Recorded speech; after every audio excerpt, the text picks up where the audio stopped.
السلام عليكم ورحمة الله وبركاته. ازيكم يا حبايب قلبي؟ عاملين ايه؟ وحشتونا قوي، من زمان ما عملناش فيديوهات ورجعنا لكم تاني بفيديو جديد. يعني حاجة بسيطة. كان عندي شوية ذرة فشار وفنكوش ملون الأطفال بتحبه. وطبعا ذرة الفشار زي ما انت عايزة بقى، تحط عليه ملح، كاتشب، مرق دجاج، أي طعم يعني تحبيه. دلوقتي أنا هعمل معاكم الذرة الفشار. بسم الله. انا حاطه دقيقه صغيره وحطيت فيها شويه زيت، وهنزل بالذره الفشار. بسم الله.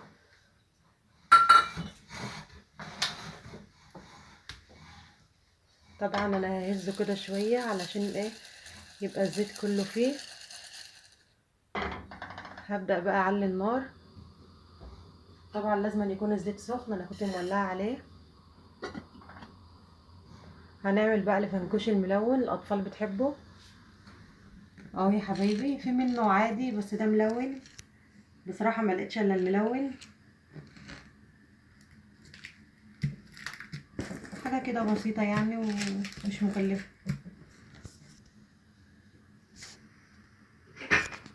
ثواني.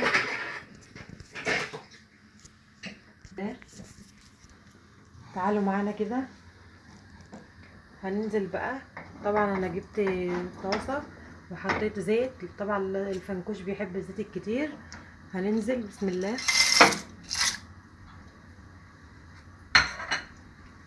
طبعا هو مش بياخد حاجه، بيتعمل على طول. لازم يكون زيت كده ايه كتير.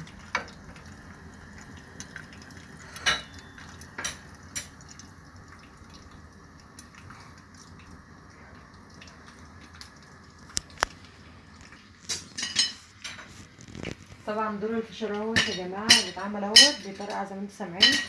والفنكوش بقى انا هبدا اقلبه. انا كنت مولعه بس موطيه عليه.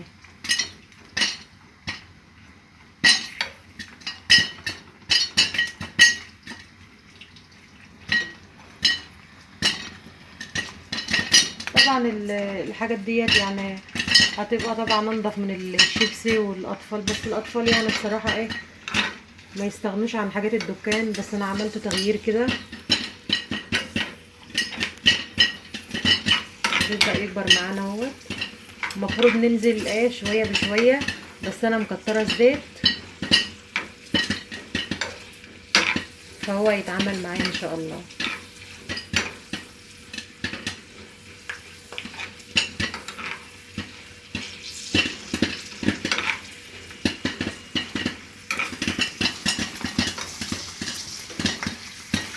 ما بياخدش عمال حاجه يا حبايبي على طول. وبدا يتعمل معايا اهو.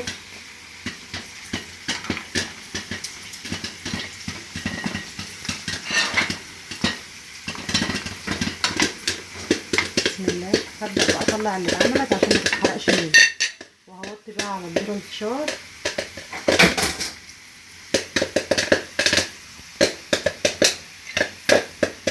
وابدا بقى اطلع الفنكوش. طبعا انا هحاول اصفي الزيت قوي.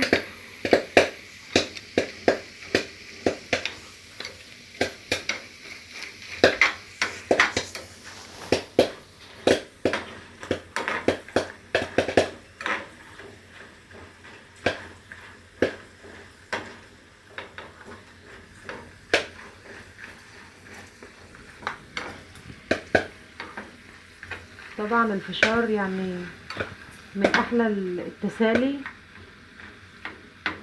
طبعا واحنا في الشتاء بقى.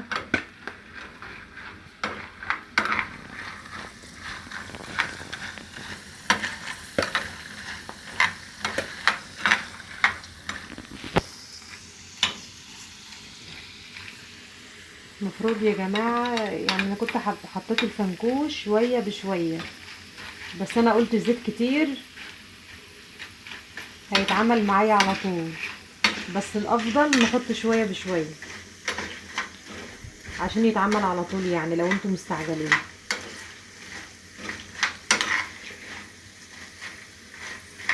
ولازم تقلبي كده علشان ما يتحرقش منه. الالوان ده بصراحه شكله تحفه كده والاطفال بتحبه. والافضل برضو لو متوفر عندك مناديل مطبخ، بس انا بصراحه خلصانه من عندي. انا بوريكم باقل التكاليف. هعلي شويه.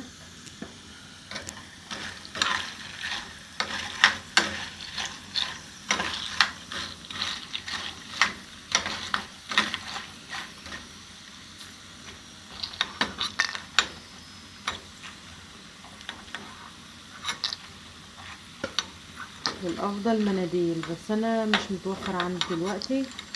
اقل التكاليف يعني ما تقفيش على حاجات ايه مش مستاهله. هو كده ولا كده يعني الفنكوش معروف انه ايه معمول في الزيت، وانا بحاول اصفيه قوي برضو علشان ما يتعبش الولاد. مهما يكون برضه هو يبقى انضف شويه من الشيبس بتاع الدكان.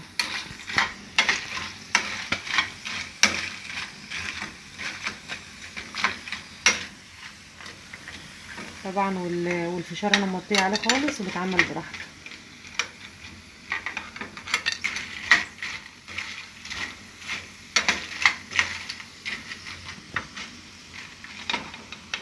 خلاص كده الفنكوش بقى اطلعه.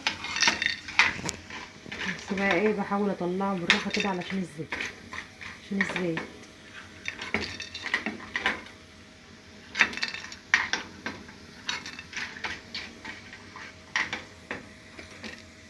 هطفي بقى على الفشار يا جماعه.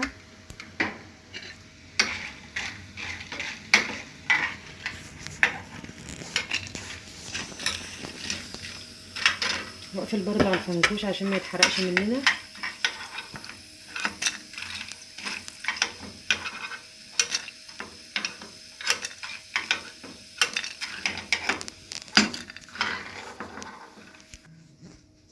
دلوقتي بعد ما الفشار اتعمل ما شاء الله اتعمل كله اهوت، بسم الله هفضي بقى في صينيه علشان ابدا بقى ايه اعمل الاطعمه اللي انا عايزاها.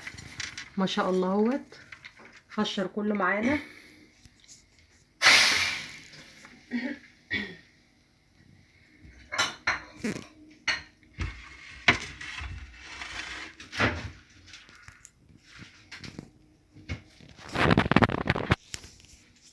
دلوقتي بقى انا تجيبي طبق فاضي، طبق نضيف كده، بسم الله، وتحطي بقى اكياس الكاتشب كده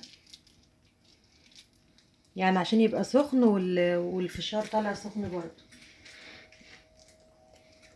عشان ياخد صوص الكاتشب كده ويبقى طعمه حلو.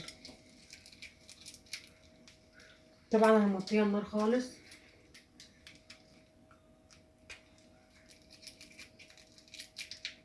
طبعا دي اكياس كاتشب من الدكان يعني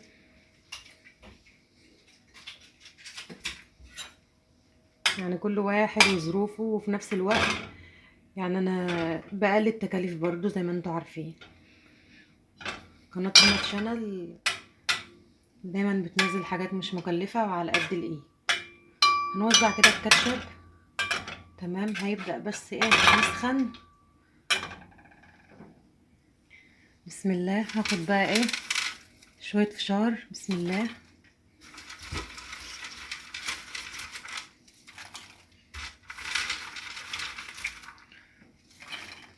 هنقلبه بقى. بسم الله الرحمن الرحيم. طبعا القماشة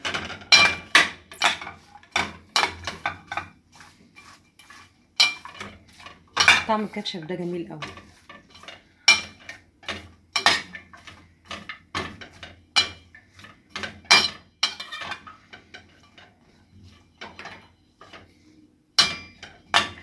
بس كده اي كاسات بقى عندك نقدم فيها بقى الاطفال.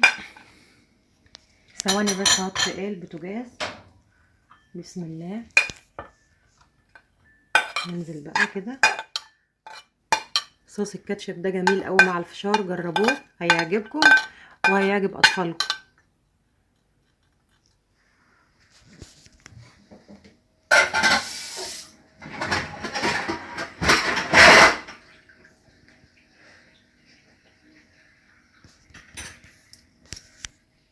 تاني طعم معانا مرقه دجاج وفركتها قوي، وايه هبدأ بقى ارش كده، اخد شويه على ايدي وارشهم علشان ما تبقاش حادقه على الاولاد. بسم الله. هنرش كده جربوها، بتدي طعم جميل وبالهنا والشفا. كفايه قوي دول. هقدمهم برضو في الكاسه اهوت. بسم الله.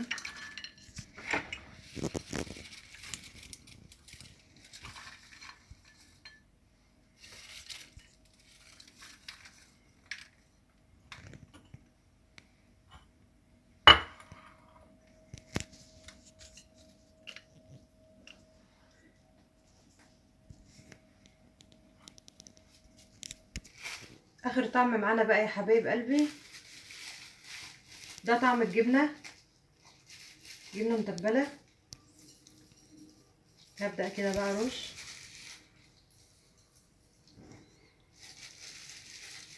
كفايه برضو علشان ايه الاطفال. معانا بقى ايه اخر طعم بقى نرشه على الفنكوش. بسم الله. طعم الكاتشب، كاتشب بودرة.